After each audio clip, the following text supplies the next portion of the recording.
Stand by.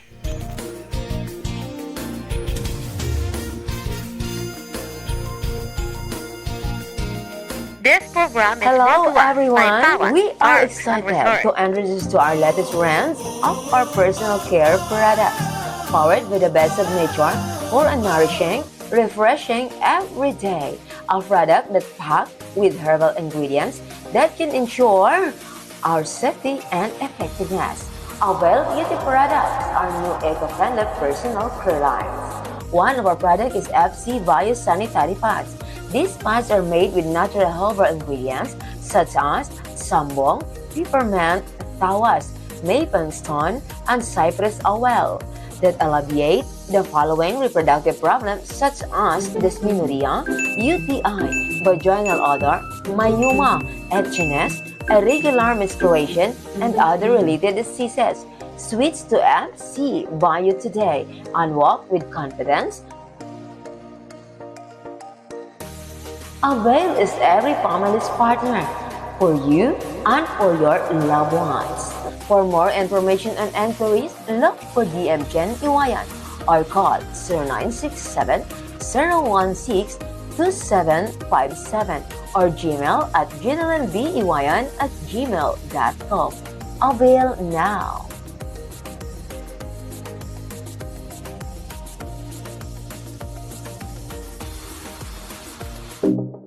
Bless Panyawan Liniment Oil usa ka maayong haplas nga gigama gikan sa piniling mga herbal gihimo aron sa pagtangtang sa klase-klaseng mga panakit sa kalawasan. Maayo alang sa may mga rayuma, varicose veins, sakit sa tiyan, sakit sa ngipon, pamaol, arthritis, butod, sakit sa ulo ug uban pa. Dili ka usab daling duulan sa lamok tungod kay kini adunay sangkap nga citronella. Busayan na pagduha-duha gamit na sa Bless Panyawan Liniment Oil. Ang Bless Panyawan Liniment Oil mapalit sa Shine Broadcasting Studio nga naa mahimutang sa Purok Size, Poblasyon, Damulog, Bukidnon ug sa pinakaduol nga butika sa inyong lugar.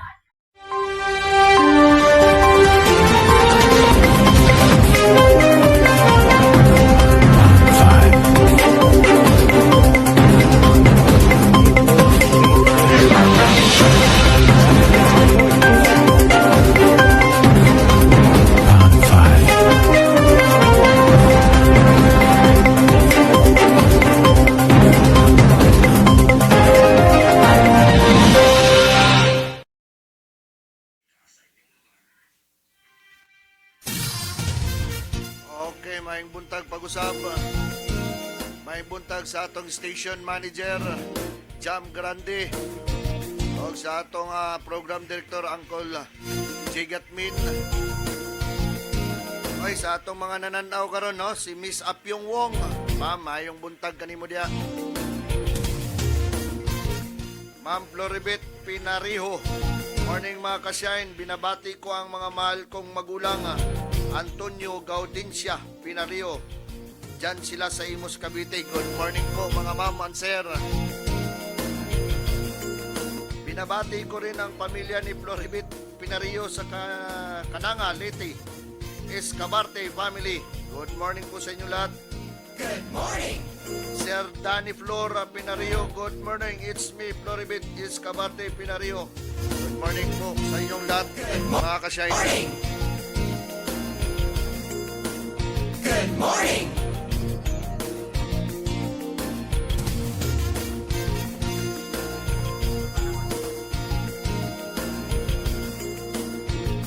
Richard Caballero, Calvario, Richard Calvario. Happy Sunday ka-shine sa akong anak, Maribel Calvario. Nasya karon sa Nabunturan, Davao. Good morning! Good morning.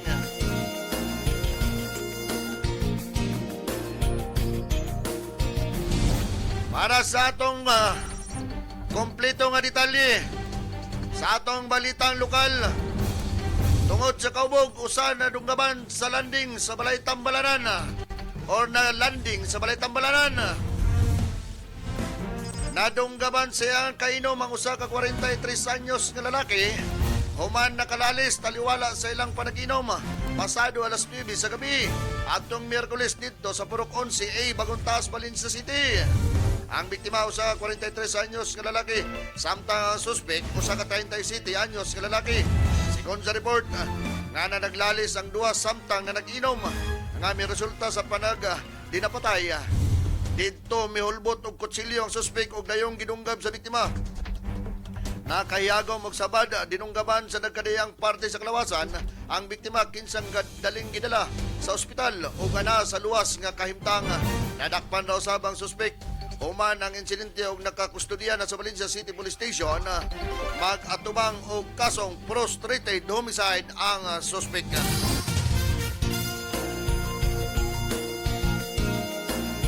Sa balitang lokal yapon, BHW Academy ipasigarbo sa BHW Summit 2024. Ipasigarbo ni Provincial Governor Rogelio Nel P. Roque ang ipasiugda nga BHW Academy sa iyang administrasyon base sa gipadangat nga mensahe ni Provincial Legal Officer Attorney Jen Ebis Ledisma atol sa Barangay Health Workers Summit 2024, Nobyembre 28, 2024. Kaamulan Open Theater, Malaymalay City, Bukidnon. Ang BHWD Academy usa ka inisyatiba sa pagpagahom sa local health workers, paghatag sa gikinahanglang kaybalo og abilidad pinagi sa formal og modular system nga kasamtangang padayong gipalambok.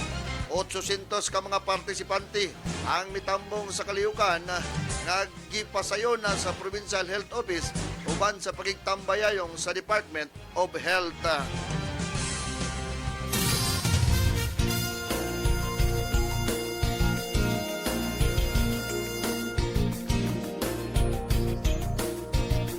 Atong oras alas 7:49 para sa atong balitang regional. Nasangpit ang mukabat sa 20.5 milyones nga balor sa illegal nga droga sa iniusang operasyon sa Cebu City Police o Philippine Drug Enforcement Agency sa Central Visayas o mga personal sa Waterfront Police Station 3 atol sa bypass operation sa Barangay Tihiro, Dakbayan sa Subo, Biyernes sa gabi, Nobyembre 29, 2024. Nakuha sa operasyon ang 3.020 grams nga shabu gikan sa usa ka mag-living partner. Gibanabanang mobalor og 20,536,000. Ilang nasikop nga sila si Joanna Galiado og ang living partner nini nga si Raymond George aka Bagmun, usa ka high value individual sa usa ka puser og naapil sa drug watch list. Ang duwa nagpuyo sa Backbliss, Barangay Tiro, Cebu City. Matod sa kapulisan, gitino nini ang maong druga gikataong gikan sa Mindanao. Din ang magtiayon makahimo sa pag-apod-apod og usa ka kilo matag simana sa Cebu City, Mandawi City, Talisay City ug Lapu-Lapu City. Gidugang ni Colonel Cañete nga kinisubay sa ilang gihimong ilang gihusgan nga paningkamot og lakang aron masumpo ang kriminalidad sa dakbayan sa Sugbo. Dugang pa nga gipaligon usab nini ang pagsalig sa pagsiguro sa usa ka luwas nga palibot alang sa tanan nga mga lungsuranon, ilabi na sa umaabot nga selebrasyon sama sa Pasko ug Sinulog 2025. Ang mga suspek gitanggong sa Waterfront Police Station Detention Cell sa Dakbayan sa Subo samtang nagpaabot sa pagpasaka og kaso.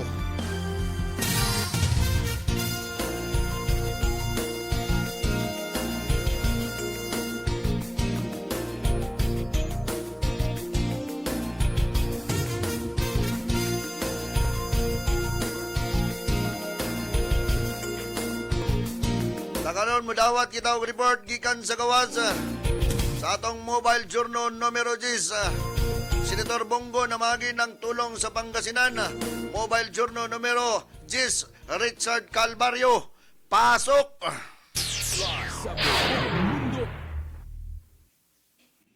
Namahagi ng tulong si Senator Bongo sa mga magsasaka at 4-piece graduates sa Balungaw, Pangasinan o mabot ng 1,000 beneficiary ang nakatanggap ng grocery packs, snacks, vitamins, bula Ang ilan dito kabayan ay nakatanggap din ng bisikleta, cellphone at sapatos. Namigay din ng naturang senador ng financial assistance sa mga beneficiary.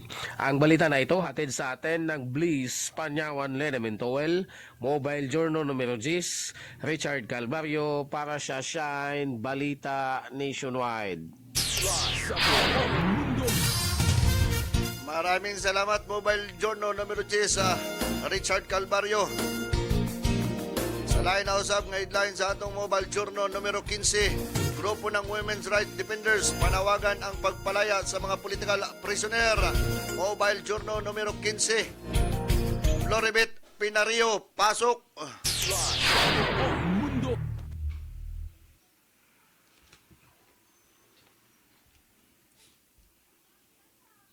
Nagtipon ang grupo ng Women Rights Defenders sa harapan ng Department of Justice o DOJ sa Maynila. Panawagan ng pagpapalaya sa mga political prisoners at wakasan ang terror law. Sa statement ng grupo ng Tanggolbay, inakasuhan nito ang DOJ hinggil sa umano'y gawa-gawang kaso na isinampa laban sa mga political activists, kagaya na lamang ni Dr. Natividad Castro na nagsilbi bilang community doctor simula noong 1996, natadjis bilang terrorist noong December 2022 ng Anti-Terrorism Council bilang terrorist individual. Several women rights defenders and activists have been charged with violations of anti-terror and terrorist financing laws, but more bogus terrorism charge law in the horizon as state representation mounts pahayag ng grupong Tanggolbay. Pruweba lamang anya ito ng malisyoso at walang basihang pag-aakusaha ang ginawa ng mga ito kung saan marami ng mga kaso nila ang na-dismiss laban sa political activities.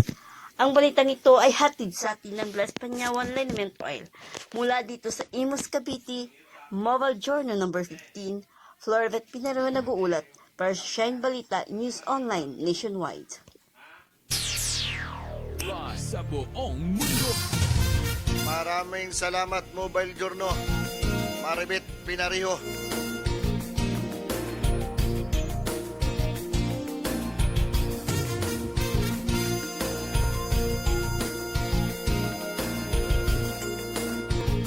Sa ating balitang nasyonal naman,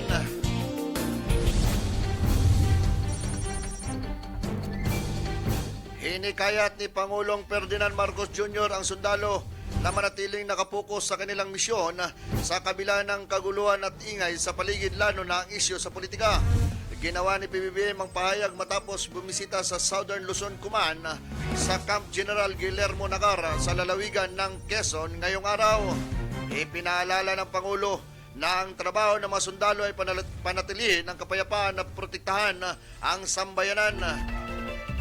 Habang ang misyon ng Pangulo ay pagandahin ng Pilipinas at hindi para makipag-away sa walang kwentang bagay.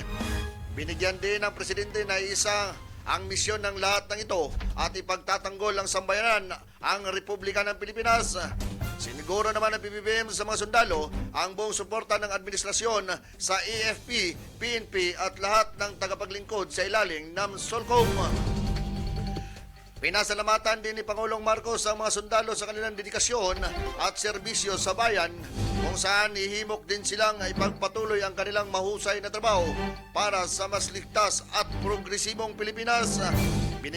Binigyan din ni Pangulong Marcos Jr. ang pangailangan ng pagkakaisa. Ito ay upang tiyakin ang kapayapaan, seguridad at kaligtasan ng mamamayan at teritoryo ng Pilipinas. Pinuri din ng Pangulo ang natatanging kontribusyon ng mga sundalo, lalo na ang kanilang mabilis at epektibong pagtugon sa 6 na magkakasunod na bagyong dumaan sa bansa sa loob lamang ng 23 araw. Ipinunto pa ni Pangulong Marcos na dahil sa mahusay na trabaho ng otoridad, kinikilala ngayon ng Pilipinas bilang eksperto sa disaster response. Anya, pagpakita rin ito na sa kabila ng limitadong resources, kayang magtagumpayan ng bansa laban sa hamon ng kalikasan.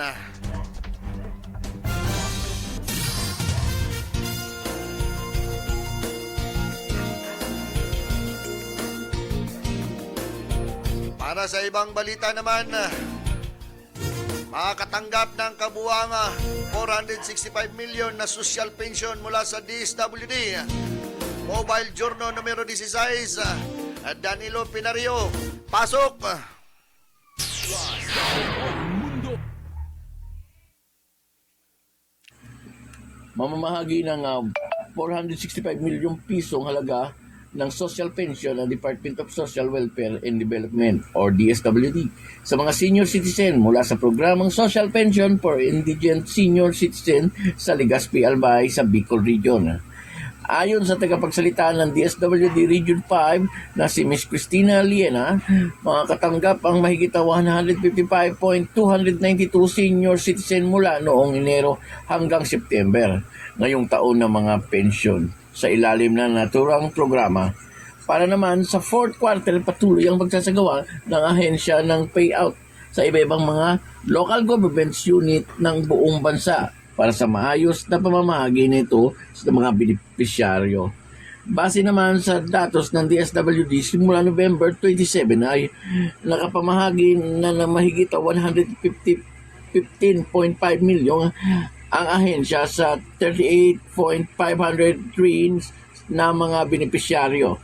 Sa Albay, habang 41.5 milyong pisong halaga naman ang naipamahagi sa mga matatandang residente ng Camarines Norte sa aabot sa 13.852. Samantalang patuloy naman ang DSWD at ang mga regional office nito sa pagsasagawa ng mga house visit para sa masigurong tama ang mga impormasyon na ibinabahagi ng mga ito. Ang balitang ito ay hatid sa atin ng Bless Panyawan Liniment Oil. Mula dito sa Tansa, Cavite, Mobile Journal number 16, Danilo Pinarejo nagulat para sa Shine Balita Online Nationwide. Sa buong mundo. Maraming salamat, Mobile Journal numero 16 at Danilo Pinario. Sa iba pang balita, ayuda para sa mga purok chairman at PWDs. Mobile Journal numero 17, Vicky Custodio. Pasok! Sa bayan ng Lubao, isa ang 30 taong gulang na si Maripe ang unang nakapila sa Department of Social Welfare Development DSWD payout noong nakarang Martes. Hiwalay siya sa asawa at solong bumubuhay sa 2 taong gulang na anak. Kaya laking tuwa niya bilang isang PWD na nakasama siya sa 1,237 na benepisyaro na pinaghalong purok chairman at person with disabilities PWDs mula sa bayan ng Lubao at nakatanggap ng ayuda ng araw din yon. Bawat isa ay nakatanggap ng tig 3,000 mula sa DSWD at pamasahe mula naman sa provincial government o Pampanga. Personal na inalam ni na Vice Governor Lilia Pineda, Lubao Mayor Esme Pineda ang kalagayan ng mga benepisyaryo. Dumating din para magbigay ng suporta sa okasyon sina Board Member Trixie David Tison, Sahid Khan Yusuf at Claire David Lim. Sa tulong ng DSWD, katuwang ang pamahalang panlalawigan ng Pampanga, patuloy ang pag-unlad, pagsuporta ng iba't ibang sektor ng komunidad. Ang balitang ito ay hatid sa atin ng Bliss Panyawan Liniment Oil. Mobile Journal numero 17, Bigay Custodio para sa Shine Online Balita Nationwide. Maraming salamat po, Ate Vicky Custodio. Si Ate Vicky po yung head reporter natin sa Shine.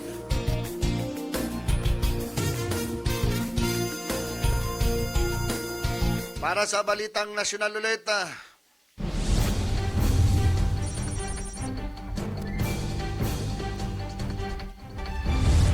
inamin ni Pangulong Ferdinand Marcos Jr.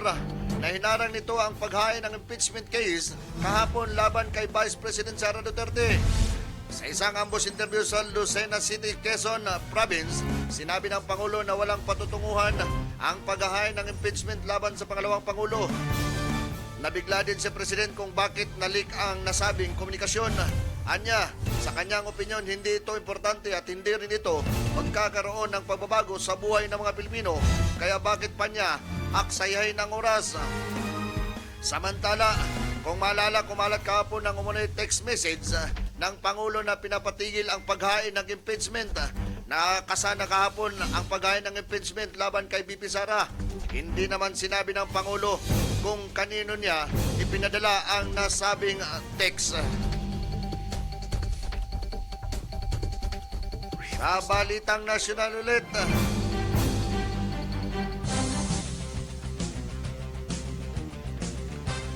magkakaroon na ng magkahalong galaw ng presyo ng mga produktong petrolyo sa unang linggo ng Disyembre base sa pagpataya ng Department of Energy na maaaring magkaroon ng pagtaas ng presyo ng gasolina habang pagbaba naman ng presyo ng diesel at kerosene. Sa gasolina ay maaaring tumaas ng mula 0.50 hanggang 0.80 kada litro habang ang diesel at kerosene naman ay mayroong 0.10 hanggang 0.30 sa kada litro ang pagbaba. Ilan sa mga nakitang dahilan ng dagdag bawas sa presyo ng mga produktong petrolyo ay ang pagtaas ng demand lalo na sa bansang nakakaranas ng malamig na panahon, ganon din ang patuloy na kaguluhan sa Middle East.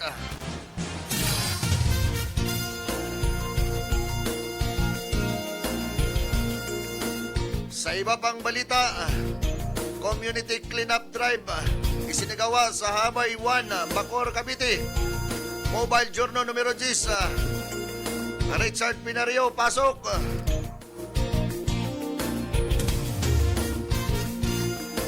Maagang nagsasagawa ng community cleanup drive ang publiko dito sa bar sa Baywan, Bacoor, Cavite.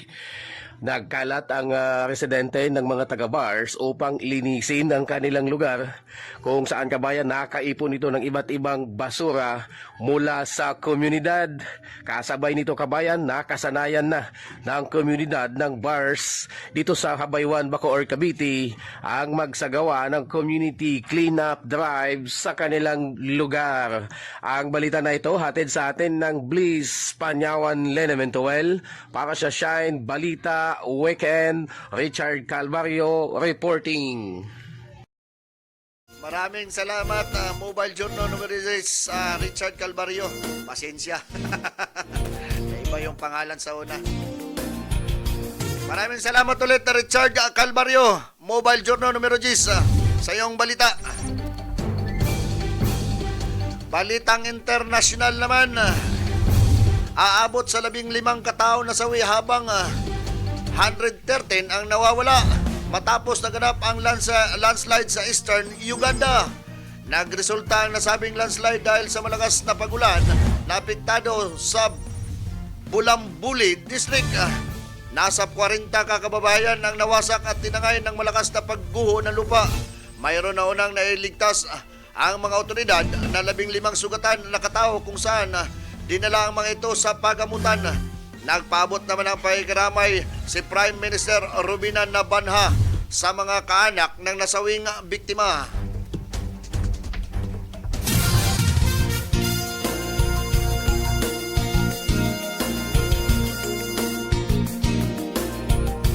Ang atong oras alas 8:05.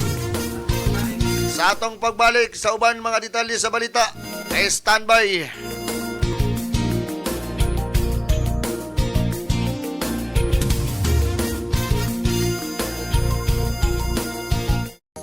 Hello everyone! We are excited to introduce to our latest range of our personal care products, powered by the best of nature for a nourishing, refreshing every day. A product that packed with herbal ingredients that can ensure our safety and effectiveness.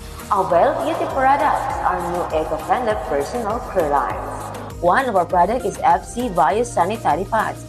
These pads are made with natural herbal ingredients such as sambong, peppermint, tawas, maple stone, and cypress oil that alleviate the following reproductive problems such as dysmenorrhea, UTI, vaginal odor, myoma, itchiness, irregular menstruation, and other related diseases.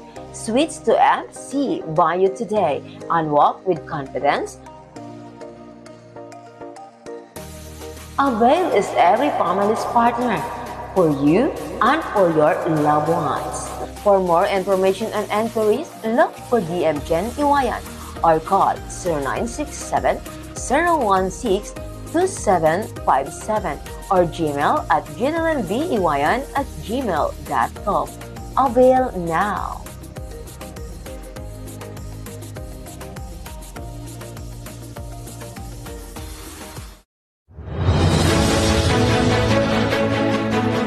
sa talakayan, isyu at tanong ng mamamayan.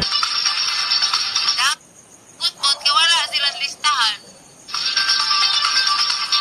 Di sila kabutar. Ano man hindi maging matarong og lista kanong pag-abot dito wala man niya dito sa master list na dito sa kumilik na man niya pag-abot dito sa eskwelahan ng listahan wala naman.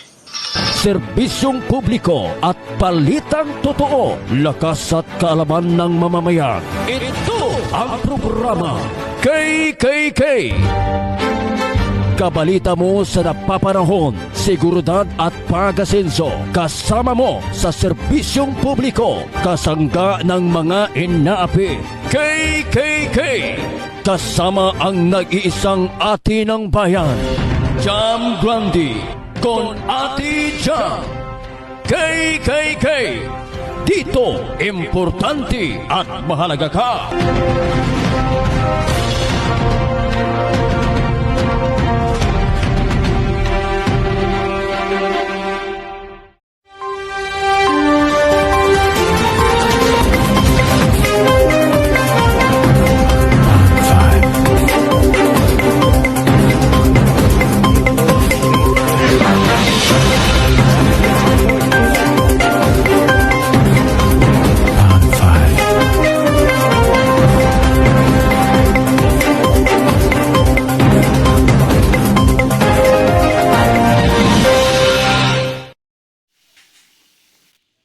Mayong pagbuntag pag-usap. Babatiin muna natin yung mga kasamahan natin. Ha? Good morning kay Sir Richard C. Calvario. Happy Sunday ka shine sa akong anak Maribel Calvario na siya karon sa Nabunturan, Davao de Oro. Ma'am Amping Richard C. Calvario, salamat ka shine broadcasting online sa mga balita. You're welcome, sir.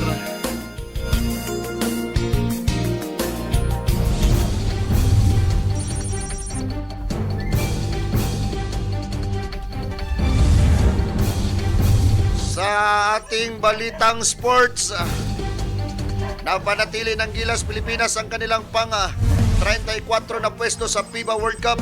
Inilabas ng FIBA ang world ranking matapos ang matagumpay na panalo ng Gilas sa New Zealand 93-89. Ganon din sa Hong Kong na score na 93-54. Dahil sa nasabing panalo ay tiyak na ang pasok nila sa FIBA Asia Cup na gaganapin sa Jeddah, Saudi Arabia. Hindi rin gumalaw ang ranking ng Gilas Pilipinas FIBA Asia Ranking kung saan sila ay nasa pang-7 pwesto. Naunguna sa Asian Ranking ang Australia, Japan, New Zealand, Iran, Lebanon at China. Tanging umangat lamang sa FIBA World Ranking ay ang Qatar na nasa pang-92 na pwesto na ito. Natili naman sa unang pwesto ang USA na sinundan ng Serbia, Germany, France at Canada.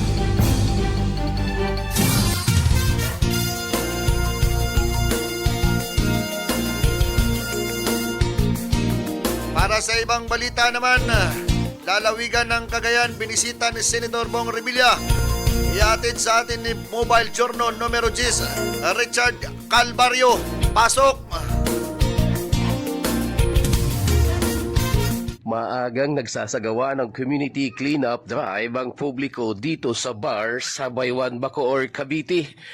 Nagkalat ang residente ng mga taga-bars upang linisin ang kanilang lugar kung saan kabayan nakaipon ito ng iba't ibang basura mula sa komunidad. Kasabay nito kabayan, nakasanayan na ng komunidad ng bars dito sa Habaywan, Bacoor, Cavite ang magsagawa ng community cleanup drive sa kanilang lugar. Ang balita na ito hatid sa atin ng Bliss Panyawan Lenementuel para sa Shine Balita Weekend. Richard Calvario reporting.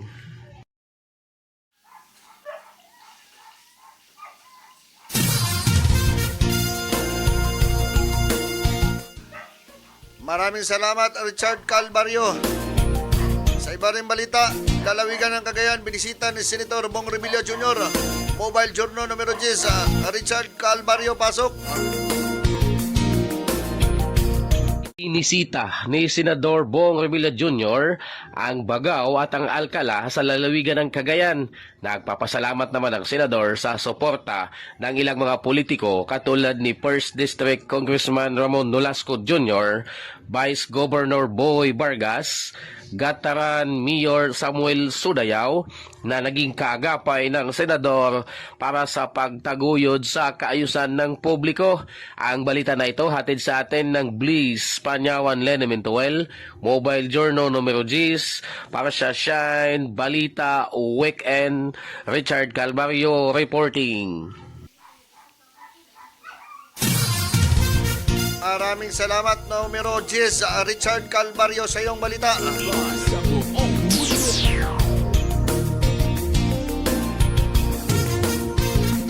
Sa ibang balita naman ulit, Mary Jane Veloso balik Pilipinas sa Enero.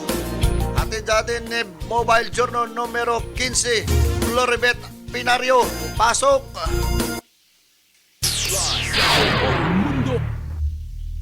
Plano ng Indonesia na ibalik si Mary Jane Veloso sa Pilipinas sa Enero. Our target is hopefully at the end of December, the transfers of these prisoners will have been completed, ani Senior Minister Yusril Asa Mahendra.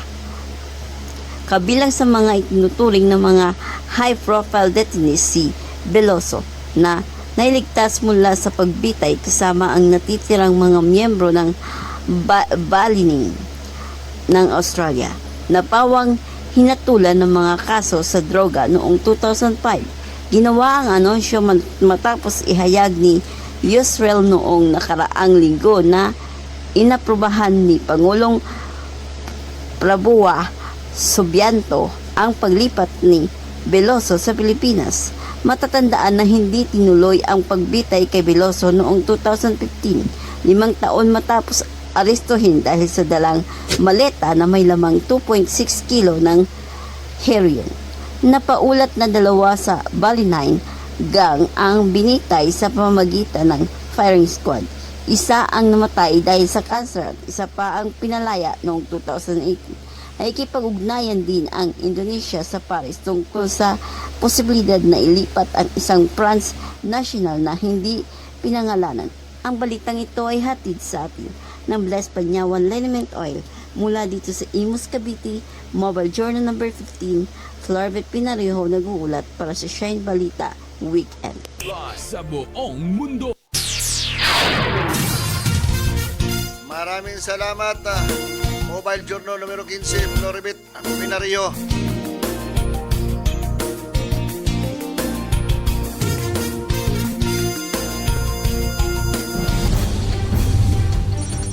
Sa ating balitang showbiz,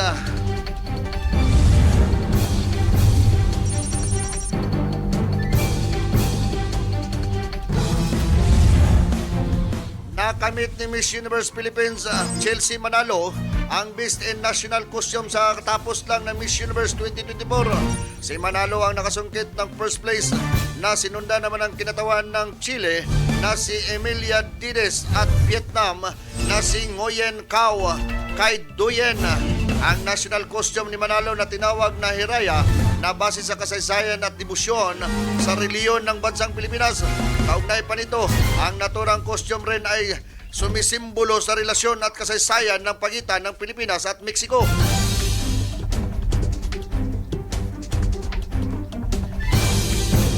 Si Manny Alasan ang nasa likod ng maganda at Italianong national costume na inirampa ni Manalo sa Miss Universe stage. Matatandaan na si Manalo ay nakamit rin ang Miss Universe Asia sa naturang patimpalak. Ang pagpakapanalong back-to-back din para sa bansa dahil matatandaan na si Miss Universe Philippines 2023, Michelle D ang hinirang na Best in National Costume sa Miss Universe 2023.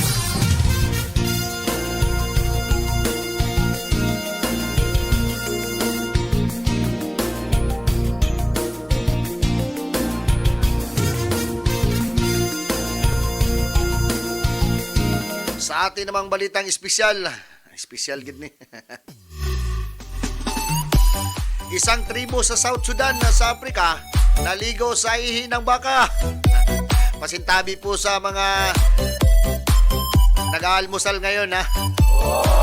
Espesyal nga talaga tong balita na to. Kilala ang tribong Mundari mula sa South Sudan sa East Africa bilang cow tribe dahil malaki ang bahagi ng mga baka sa kanilang pamumuhay. Bukod sa nakatira ang tribo kasama ang libu-libong baka, ginagamit din nila ang mga ito para sa pagkain, kalakalan, dowry at iba pa. Ngunit hindi lamang ito ang pinaka-bang na mga baka para sa kanila dahil ginagamit din nila ang ihi nito bilang shower o panligo aray.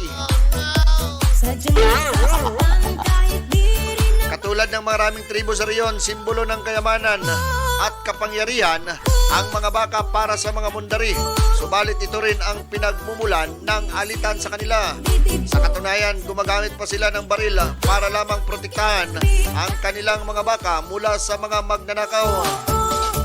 Ginagamit naman ng mga Mundari ang ihi ng baka bilang paghugas sa kanilang muka, kamay at maging sa kanilang mga ngipin dahil sa naniwala silang antiseptic ito o panlinis. Grabe naman yun. Espesyal talaga na balita, no?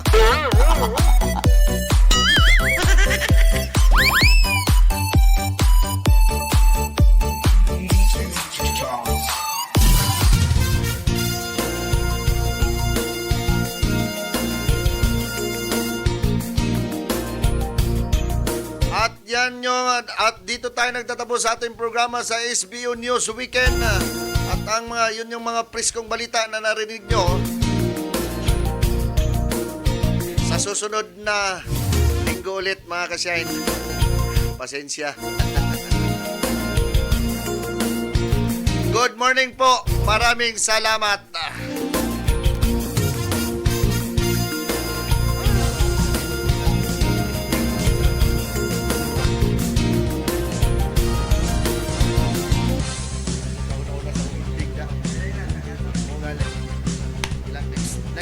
Next.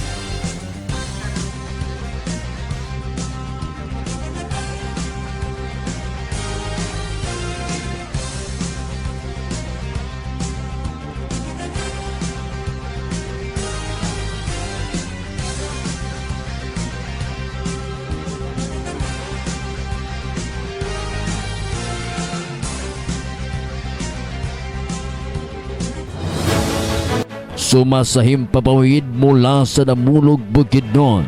Kasama niyo araw-araw. Shine Broadcasting Online. Una sa balita. Una sa public service.